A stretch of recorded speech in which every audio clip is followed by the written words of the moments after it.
kita lakukan penangkapan di jalan tol seperti terakhir yang truk box ini Pak. Ini kita lagi pendalaman dan sebagian langsung kita trace sampai ke lokasi pabriknya di area Jawa Timur. Terus diapain pabrik? Kita lakukan mekanisme sesuai proses karena aturan hukumnya. Pak Dirjen, Anda apa kan di Jawa Timur? Kalau dapat tangkap di Jawa Tengah, di Jawa Timur diapain? UM Pak, proses Di proses UM, Pak. UR Pak. apa tuh? Ultimum Review. Sudah berapa ini proses? Udah hampir 120 miliar. Ada orang ditangkap? Ada. Berapa orang? Ditaruh di mana kalau di penjara? Iya Pak. Kalau yang motor ini proses impor Pak. Impor. Oh, barang impor. Ya. Jadi di mana? Dari pelabuhan. Pelabuhan Tanjung Mas. Pelabuhan di Jawa Tengah Tanjung Mas.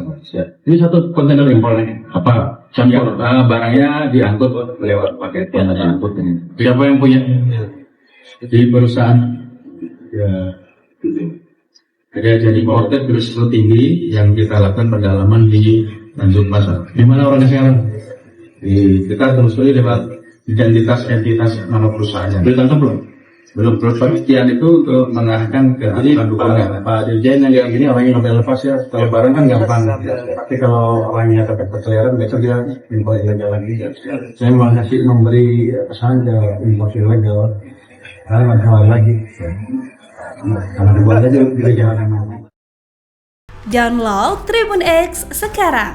Menghadirkan lokal menjadi Indonesia.